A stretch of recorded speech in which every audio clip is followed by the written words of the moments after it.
Ladies and gentlemen, good evening. The purpose of my speech today is to convince you, the audience, that not voting for one of the two major political party candidates can be a viable option. Using myself as a somewhat comedic example, I'll argue that the average Jane or Joe could easily be a better president of the United States than a practiced politician.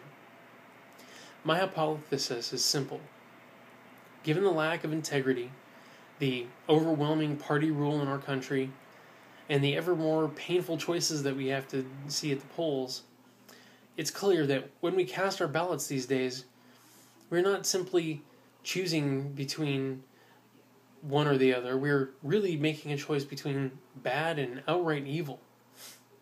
I'll demonstrate to you today that your average, responsible American citizen, such as myself, or even you, is likely a better candidate for president than a seasoned politician. Ladies and gentlemen, classmates, colleagues, and professors, distinguished guests, welcome to the new American Revolution. Today, we will march forth from this place, and we will wage a righteous war. We will stand victorious upon the ashes of our current political parties and constituent politicians.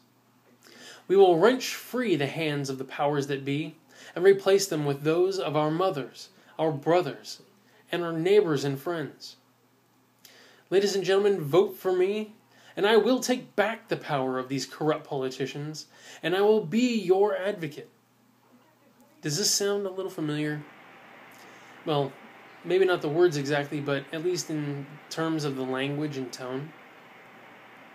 If you paid much attention to politicians lately, you'll hear a lot of these types of rhetoric-based speeches. They'll wax melodiously about this or that, and they attempt to inspire and distract simultaneously. Worst of all, most of them are very good at it. So why do we need to get rid of these long-toothed party-based politicians? There are a lot of reasons, but I'll sum it up shortly. First of all, I believe that time and service in these positions fosters just a culture of corruption. So much so that it seems to be common knowledge. The longer that you're there in Washington, the more favors you owe.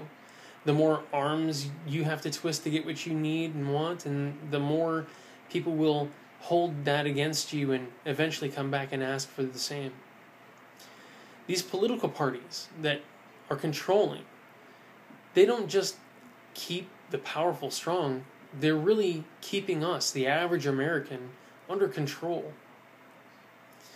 And it seems that there, in my opinion, that there is no good reason for any person ever to be a career politician.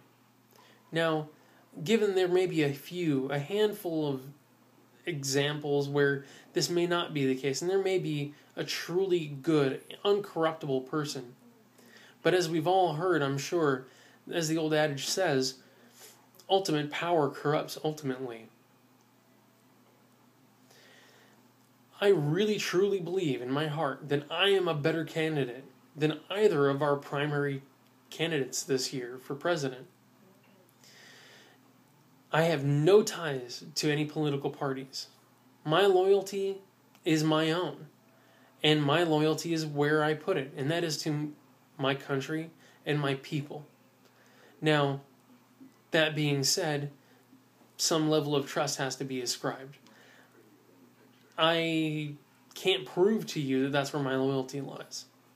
However, if politics is taken down, especially to a more local level, accountability can simply be to your neighbors. I actually need a paycheck.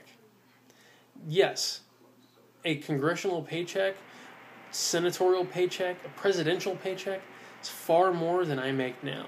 I make a decent amount of money as a government contractor, but it's really nowhere near what those salaries get. So I do want to have that job. I do want to keep that job. And that paycheck that I can lose isn't quite important to me. I don't have political parties backing me, and I don't have special interest groups backing me when I get out. As a matter of fact, if our terms are nice and short in Congress, I will actually need a job when I leave. That being said, experience in politics doesn't make you better at getting things done in the political world necessarily. It simply makes you more susceptible to corruption. As I said before, eventually, all of these things will come back to you. You start to owe favors to people. You want to stay in office, so therefore you need a political party to back you, or you need special interest groups to back you so you can afford the advertising, and so on and so on. So, why? Why are we not fighting at this point to take back the power instead of empowering these corrupt people? There are a lot of reasons, of course, but number one, why are social issues more important than getting rid of corruption? Not a question I can answer, but perhaps if we put it in this light, we can actually get some of the social issues that we want addressed issued if we got rid of these people that are beholden to others. Destroying this corruption will simply, in my opinion, increase legislative efficiency and focus. As I said, if you're an average person, you actually need this job. You need that paycheck, and quite frankly, you're in fear of getting fired. Somebody who's beholden to special interest groups, they're simply in fear of not getting another opportunity to run for that office. Real people, your neighbors, your friends, your brothers, your sisters, your family, if they become politicians, they care about real problems because they are real people. And to be quite frank, they have neighbors that will lynch them in the streets if they don't take care of the things that need to be done. That's right. If you're not all-powerful and you're not backed by the government in everything you say and do, then yes, you should be afraid of your neighbors if you are treating people the way that our current politicians are treating people.